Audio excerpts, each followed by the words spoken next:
मेरा नाम है कृष्ण और द प्रिकर्सर की वीडियो सीरीज़ के फर्स्ट एपिसोड में हम लोग बात करेंगे गोल सेटिंग के बारे में। ठीक है, जो हमारी लाइफ के बड़े एम्स होते हैं, इवन जो नॉर्मल लाइफ रूटीन्स होती है, उनमें भी अगर हम गोल सेटिंग को अप्लाई करें तो कैसे हमारी प्रोडक्टिविटी इन्हेंस हो सकती है और in the long run of our life ये चीज़ें कैसे इम्पैक्ट डालेगी हमारी ज़िंदगी जीने के तरीके पे। ठीक है, हम लोग अलग अलग डोमेन में गोल्स डिसाइड कर सकते हैं, अलग अलग टाइम के हिसाब से फिर उनको अचीव करने की भी कोशिश कर सकते हैं। तो ये सब हम लोग जानेंगे आज के एपिसोड में। लेकिन गोल सेटिंग पे जंप करने से पहले थोड़ा सा ना लाइफ को समझते हैं। ठीक है, तो मैंने एक एज्यूम करी है, एवरेज इंडियन की जो लाइफ स्पेन है वो 70 ईयर्स, ऑलमोस्ट 25,500 दिन ऑलमोस्ट। ठीक है, तो इन 25,500 दिनों में वो जन्म लेके शुरुआती टाइम घर वालों के साथ भी बिताएगा, फिर स्कूल में दोस्तों के साथ, टीचर्स के साथ, फिर वो लड़का कॉलेज में जाएगा, कॉलेज में फिर से दोस्त, प्रोफेसर और एक नई ज़िंदगी की शुरुआत। उसके बाद अपने करियर पे फोकस करेगा, पैसे कमाना शुरू करेगा, उस पर रिस्पॉन्सिबिलिटीज़ आएंगी और उसकी खुद की एक फैमिली होगी, बच्चे होंगे और कुछ टाइम बाद वो खुद एक सीनियर सिटीजन्स की कैटेगरी में आने लगेगा और at the end of the day उसके हाथ में एक छड़ी होगी और अपनी उम्र के बहुत सारे तजुर्बे होंगे जिन्हें वो दुनिया के साथ शेयर करने के लिए रेडी होगा, लेकिन उसके पास कोई होगा नहीं जो उससे बात कर सके। ठीक है, अगर हम इस कंप्लीट जर्नी को ध्यान से समझें तो एक चीज़ तो आपकी समझ में आ ही गई होगी कि हर एक फेज में इम्पोर्टेंस चेंज हो रही है। ठीक है, जब हम छोटे हैं तब मस्ती ये सब चीज़ें हैं, जब कॉलेज में हैं तब फाइनेंस पैसा चाहिए। ठीक है, जब आप एज्ड हो गए तब आप चाहते हैं कि दोस्तों के साथ घूम सकें, बचपना फिर से एंजॉय कर पाएँ, आप अपने घर वालों के साथ टाइम बिता सकें। और जब आप बुज़ुर्ग हो जाते हैं, बूढ़े हो जाते हैं, तब आप पाते हैं कि आप अपने आप को एकदम अकेला महसूस करते हैं। ठीक है, तो मैंने क्या किया है, ये लाइफ को जीने के लिए कुछ कुछ चीज़ें चाहिए होती हैं जो कि आपकी लाइफ को कंप्लीट बनाती हैं। कुछ ऐसी चीज़ें जिनके बिना जीना पॉसिबल ही नहीं है ना, जो आपकी ज़िंदगी के हिस्से हैं और अगर उन हिस्सों को आप बेहतरीन ढंग से जी पाते हैं तो वो आपके बहुत ही अनोखे तजुर्बे होते हैं। ठीक है, तो जैसे स्पिरिचुअल लाइफ हो गई, स्पिरिचुअल लाइफ बुजुर्ग आदमियों के लिए बहुत इंपॉर्टेंट है। And for me, if you ask me, it is good for all the people, चाहे आप बुजुर्ग हो, बड़े हों, जैसे हों। उसके बाद फिनेंस जो है मेन ड्राइविंग फोर्स है किसी भी सिस्टम का। उसके बाद आपके रिलेशनशिप, और इतनी लंबी जर्नी में अगर आपका हेल्थ आपका साथ देगा वो तभी पॉसिबल होगा जब आप फिट होंगे। उसके बाद आपके दोस्त, उनके साथ बिताए हुए अनोखे अनुभव और एक लंबा टाइम ड्यूरेशन जो आप अपने करियर में, अपने जॉब में, अपने बिजनेस में, जहाँ पे भी हों बिताते हैं, वो वाला। तो दोस्तों, जब बात एक एक दिन के हिसाब से चल रही है तो क्यों ना गोल्स को भी हम लोग टाइम फ्रेम के हिसाब से समझने की कोशिश करें। तो इन 6 कैटेगरी में से अगर आपका जो भी गोल होगा वो ज़रूर इन्हीं में से निकल के आ रहा होगा। जो भी प्लानिंग होगी, जो भी बड़ा विचार होगा जिस पे आप काम करना चाहते हैं, वो इन्हीं 6 सेगमेंट्स में आ रहा होगा। ठीक है, तो बेसिकली 3 टाइप के गोल सेट आप कर सकते हैं। मिसाल के तौर पे मैं अगर कहूँ कि मुझे एक ऐसा स्कूल बनाना है जहाँ पे जो गरीब डिप्राइव्ड बच्चे हैं, जिन पे फीस के पैसे नहीं हैं, वो लोग वहाँ पे जाएं और ठीक वैसी ही सुविधा के हिसाब से उनकी एजुकेशन हो जैसे किसी अच्छे स्कूल में होती है। तो मेरा लॉन्ग टर्म गोल हो गया जी कि मेरे पास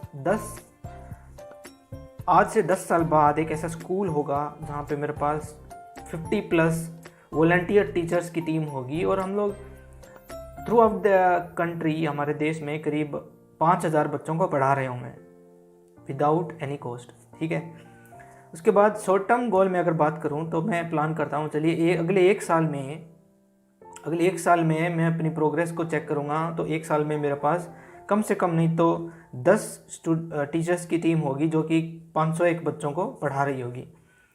इमीडिएट गोल की बात करूं तो फिर मैं सोचूंगा कि जी मेरे को इमीडिएटली ऐसे 50 स्टूडेंट्स को फाइंड आउट करना है जिन्हें फिनेंस की वजह से वो अपनी एजुकेशन कंटिन्यू नहीं कर पा रहे हैं और उनकी एजुकेशन इमीडिएटली स्टार्ट करवानी है, तो ये मेरा इमीडिएट गोल हो गया। तो टाइम के हिसाब से, इस हिसाब से अपन हमारे गोल्स को सेट कर सकते हैं। अब जो सबसे इम्पोर्टेंट क्वेश्चन है कि गोल सेटिंग इम्पोर्टेंट क्यों है, ठीक है। देखो दोस्तों, अगर आप ज़िंदगी में कुछ भी बड़ा करना चाहते हो या कुछ बड़ा बनना चाहते हो, ठीक है, तो आपको ना एक प्रोसेस चाहिए जहाँ पे आप टाइम के बाद अपने आप को इवेलुएट कर पाएँ और अगर कुछ खामियां रह गई उन पे काम कर पाएँ। यही तो गोल सेटिंग है। असल में ये एक सीक्रेट है जो मे बी हम में से बहुत सारे लोग इसको यूज़ भी कर रहे होंगे, लेकिन हमें पता नहीं होगा। हम क्या है, अपन जब काम कर रहे होंगे किसी भी एक बड़े मिशन पे तो बहुत सारे डिस्ट्रैक्शन होंगे, लेकिन अगर हमारे पास एक गाइडेड प्लान होगा हमारे गोल्स को लेके, तो हम उन डिस्ट्रैक्शन से बच जाएंगे और जो अननेसेसरी टाइम वेस्ट करते हैं उसे हम बचा पाएंगे एक हायर कोज के लिए। तो इस हिसाब से फिर goal setting becomes more important.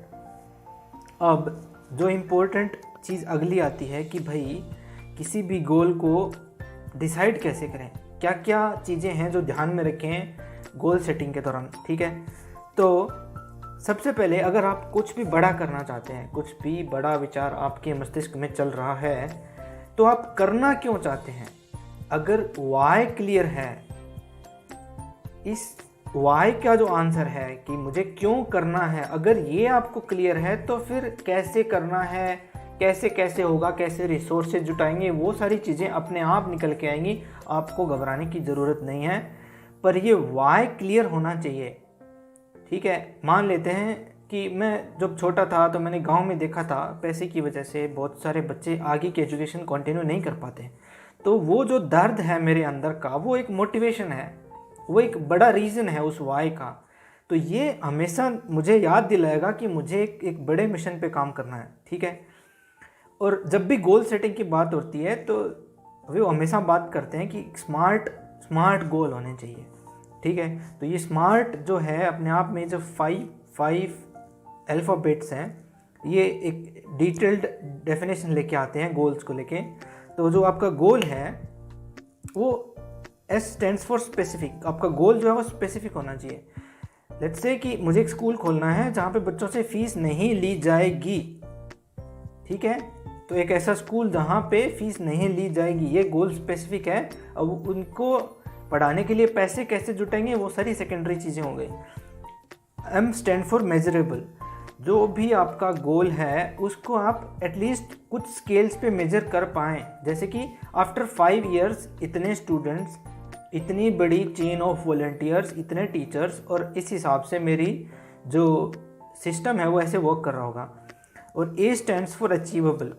जो आपका गोल है वो अचीवेबल होना चाहिए, यानी कि ऐसे एकदम कोई फैंसी स्टोरी नहीं होनी चाहिए कि हाँ भाई मैं एक ऐसा स्कूल बनाऊंगा जहाँ पे स्पेसशिप उतरेगी, एलियंस आएंगे, बच्चों को पढ़ाएंगे, है ना। ये तो जस्ट हो गई मजाक की बात है। पर वो जो भी आपका गोल है वो अचीवेबल होना चाहिए, ठीक है।